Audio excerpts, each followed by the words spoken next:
Hi friends, యేసుక్రీస్తు నామములో మీకు అందరికీ వందనాలు. మనము ఈ దినము చక్కటి దేవుని మాటలో ధ్యానించుకోబోతున్నాము. లాస్ట్ వరకు చూడండి, ఎవరు స్కిప్ చేయొద్దు. స్కిప్ చేస్తే మీకు అర్థం కాదు. స్నేహితులారా జ్ఞాపకం చేసుకుని చాలా మంచి విషయాల కోసం మనం ఈ దినము ధ్యానించుకోబోతున్నాము. లాస్ట్ వరకు చూడండి స్నేహితులారా. ఆ విషయం ఏంటంటే, ఇరుకు ద్వారం అంటే ఏంటి, విశాల ద్వారం అంటే ఏంటి అనే విషయాల కోసం మనం మాట్లాడుకుందాము. అసలు ద్వారం అంటే ఏంటి, దేవుడు ఈ ద్వారాలతో ఎందుకు పోల్చాడు అనే విషయాల కోసం మనం ధ్యానించుకుందాం స్నేహితులారా. ఎవరు స్కిప్ చేయొద్దు. స్కిప్ చేసి మీకు అర్థం కాదు. దయచేసి వీడియో నచ్చితే లైక్ చేయండి, షేర్ చేయండి, సబ్స్క్రైబ్ చేసుకోండి. ఈ వీడియో అనేక మందికి రికమెండ్ అవ్వాలి. దయచేసి ఒకసారి మనం బైబిల్ గ్రంథం చూసినట్లయితే మత్తయి సువార్త 7వ అధ్యాయము 13వ వచనం మనం చదువుకున్న స్నేహితులారా. దయచేసి అందరూ బైబిల్ చూడండి. 13వ వచనం చదివినట్లయితే, ఇరుకు ద్వారం ప్రవేశించుడి, నాశనమునకు పో ద్వారం వెడల్పును, ఆ దారి విశాలమనే ఉన్నది, దాని ద్వారా ప్రవేశించేవారు అనేకులు. జీవమునకు పోవు ద్వారం ఇరుకును, ఆ దారి సంకుచితమై ఉన్నది, దాన్ని కొనుక్కుని వారు కొందరే. స్నేహితులారా, ప్రతి ఒక్కరిని జ్ఞాపకం చేసుకోండి. దేవుడు మనకు ఇరుకు ద్వారం, విశాల ద్వారం నిర్ణయించాడండి. దేవుడు మనం ఏం చేసినా రెండు దారులు ఇచ్చాడండి. ఒకటి ఇరుకు ద్వారం, ఇంకొకటి విశాల ద్వారం. అసలు ఈ ద్వారాలు అంటే ఏంటి అనే విషయాల కోసం మాట్లాడుకుందాము. దయచేసి మనం చూసినట్లయితే దేవుడు పరలోకం, నరకం రెండు ఇచ్చాడండి. ఇరుకు ద్వారం అంటే పరలోకము, విశాల ద్వారం అంటే నరకలోకం. కాబట్టి స్నేహితులారా, తాళపు చెవులు మీ చేతిలో పెట్టానని దావీదు మహారాజుతో అంటాడు. స్నేహితులారా, జ్ఞాపకం చేసుకుని ప్రతి ఒక్కరూ ఇరుకు ద్వారమునకు పోవాలంటే అది చాలా కష్టమండి. ఇరుకు ద్వారం కావాలనుకుంటే దేవుని మాట వినాలి, ప్రార్థన ఎల్లప్పుడూ చేయాలి, ధర్మశాస్త్రాన్ని ఎడతెగక ధ్యానించాలండి. దేవుని మాట వినాలి ముఖ్యంగా. అప్పుడే మనకు ఇరుకు ద్వారానికి దగ్గర అవుతామండి స్నేహితులారా. కానీ నాకు ఇది ఇరుకు ద్వారం వద్దు, నాకు విశాల ద్వారమే కావాలనుకుంటే నచ్చినట్టు బ్రతుకు స్నేహితులారా. మీకు నచ్చినట్టు తిరగండి, నచ్చినట్టు బ్రతకండి, నచ్చినట్టు పాపంలో మునిగిపోండి. ఆ దారి విశాలంగా ఉంటుంది కాబట్టి దానికి ఫలితం నరకం. నరకం ఎలా ఉంటుంది మనకు తెలుసు కదా. పొరుగు చావదు, అగ్ని ఆరదు. స్నేహితులారా, ప్రతి ఒక్కరు జ్ఞాపకం చేసుకోండి. మనకు కావాల్సింది, దేవుని పిల్లలకు కావాల్సింది నరకలోకం కాదండి, పరలోకం కావాలంటే ఖచ్చితంగా దేవుని మాట వినాలి. ప్రతి ఒక్కరూ దేవుడికి ఇష్టలుగా బ్రతకాలి. దేవుడు చెప్పిన ఆజ్ఞలన్నీ పాటించాలి. దేవుడికి ఎంత కష్టమైనా, ఎంత నష్టమైనా భరించాలి. దేవుడు నమ్ముకున్న వాడికి చాలా కష్టాలు సంభవిస్తాయి, చాలా శ్రమలు వస్తాయి. కానీ ఆ శ్రమల్లో కూడా దేవుడు మనకి ఆదరణ, సంతోషాన్ని ఇస్తాడు. స్నేహితులారా, జ్ఞాపకం చేసుకోండి, మనకు కావాల్సింది ఇరుకు ద్వారం. ఎందుకంటే ఆ ఇరుకు ద్వారం ఆ శ్రమలు, ఆ కష్టాలు, ఆ వేదనలు కొన్ని దినాలు ఉంటాయి. మనం బాగా బ్రతికితే 60-70 సంవత్సరాలు బ్రతుకుతాం. 60-70 సంవత్సరాల్లో దేవుడు శ్రమల గుండా నడిపిస్తాడు, కానీ ఆ శ్రమలో సంతోషాన్ని ఇస్తాడు. ఆ శ్రమలో ఆ 60-70 సంవత్సరాలు తట్టుకుంటే దేవుడు ఆ మహాసుందరమైన లోకము యుగాలు మనకి ఇస్తాడండి.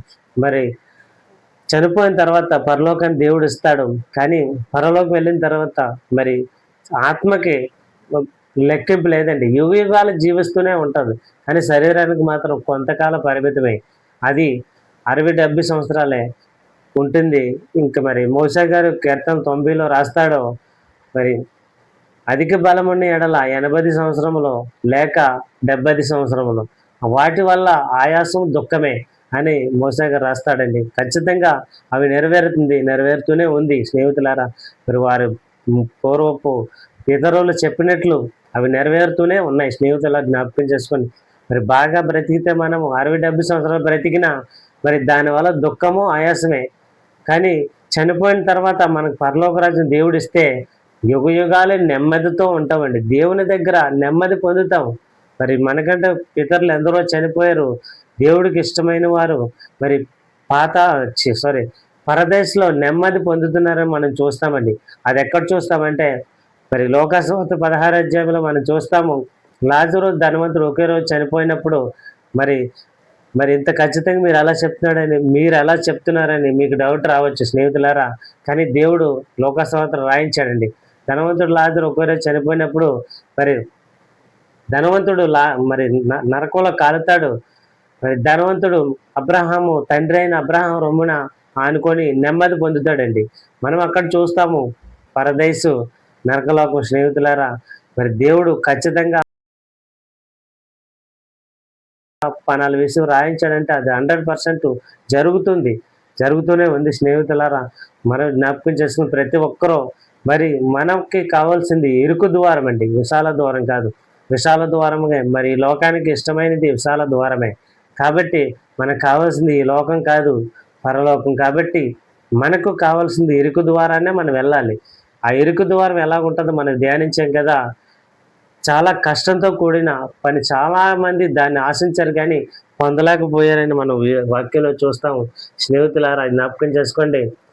మరి చాలామంది ఇరుకు ద్వారాన్ని పొందాలని చాలామంది ప్రయత్నించారంటండి, కానీ పొందలేకపోయారంట. కానీ ఎందువల్ల అంటే స్నేహితులారా, కొంతమంది పరిశుద్ధంగా ఉందాం అనుకుంటారు కానీ ఉండలేరు. అపవిత్రమైన మాటలతోని మరి పరిశుద్ధ మాటలతో ఉందాం అనుకుంటారు కానీ ఉండలేరు.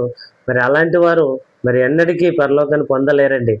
దేవుడు మనకి మరి ఇరుకు ద్వారాన్ని ప్రవేశించమన్నాడు కాబట్టి మనం ప్రవేశించాలి, ప్రయత్నం చెయ్యాలి. ప్రభువా, నేను ఇప్పుడు మనం ఉన్నాము. మన మన తలంపుల్లో ఏదైనా చెడు తలంపు వచ్చినా, చెడు ఆలోచనలు వచ్చినా, మరి చెడు ఉద్దేశాలు కలిగిన దేవుణ్ణి అడగాలండి. దేవుణ్ణి అడిగి దాన్ని దూరం చేసుకోవాలి. అప్పుడే మనకి ఇరుకు ద్వారాన్ని ప్రవేశించగలం. మనకి ఏదైనా, ఎందుకంటే ఈ లోకంలో ఉన్నాం కాబట్టి, ఈ లోకంలో ఉన్నంత కాలం మరి మనలో ఉన్న మరి చెడు తలంపులు వస్తాయి, చెడు ఆలోచనలు వస్తాయి. మరి ఎందుకంటే మనం ఎవరికంటే మరి ఎక్కువ వారం కాబట్టి స్నేహితులారా, జ్ఞాపకం చేసుకుని ప్రతి ఒక్కరూ వస్తాయి, ప్రతిదీ వస్తుంది. వాటన్నిటిని జయించుకుంటే ఒక మెట్టు ఎక్కుతూ దేవునికి ఇష్టలుగా బ్రతకాలండి. వచ్చిన తలంపుల్ని మరి పరిశుద్ధ తలంపులు ఈ ప్రభువా, పరిశుద్ధ పనులు చేసేలా చెయ్యండి. నాలో ఉన్న అపవిత్రత పోగొట్టండి, అపవిత్రత ఆలోచనలు తీసివేయండి. యుగాలు మనకి ఇస్తాడండి. మరి చనిపోయిన తర్వాత పరలోకాన్ని దేవుడు ఇస్తాడు. కానీ పరలోకం వెళ్ళిన తర్వాత మరి ఆత్మకి లెక్కింపు లేదండి. యుగాలు జీవిస్తూనే ఉంటుంది. కానీ శరీరానికి మాత్రం కొంతకాలం పరిమితమే. అది 60-70 సంవత్సరాలే ఉంటుంది. ఇంక మరి మోషే గారు కీర్తన 90లో రాస్తాడు, మరి అధిక బలమున్న ఎడల 80 సంవత్సరములో లేక 70 సంవత్సరములో వాటి వల్ల ఆయాసం దుఃఖమే అని మోషే గారు రాస్తాడండి. ఖచ్చితంగా అవి నెరవేరుతూనే ఉంది స్నేహితులారా. మరి వారు పూర్వపు ఇతరులు చెప్పినట్లు అవి నెరవేరుతూనే ఉన్నాయి స్నేహితుల. జ్ఞాపకం చేసుకొని మరి బాగా బ్రతికితే మనం 60-70 సంవత్సరాలు బ్రతికినా మరి దానివల్ల దుఃఖము ఆయాసమే. కానీ చనిపోయిన తర్వాత మనకు పరలోక రాజ్యం దేవుడిస్తే యుగాలు నెమ్మదితో ఉంటామండి. దేవుని దగ్గర నెమ్మది పొందుతాం.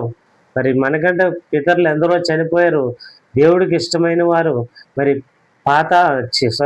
పరదేశంలో నెమ్మది పొందుతున్నారని మనం చూస్తామండి. అది ఎక్కడ చూస్తామంటే మరి లోకాసువార్త 16వ అధ్యాయంలో మనం చూస్తాము. లాజరు ధనవంతుడు ఒకే రోజు చనిపోయినప్పుడు మరి మరి ఇంత ఖచ్చితంగా మీరు ఎలా చెప్తున్నారని మీకు డౌట్ రావచ్చు స్నేహితులారా. కానీ దేవుడు లోకాసువార్త రాయించాడండి.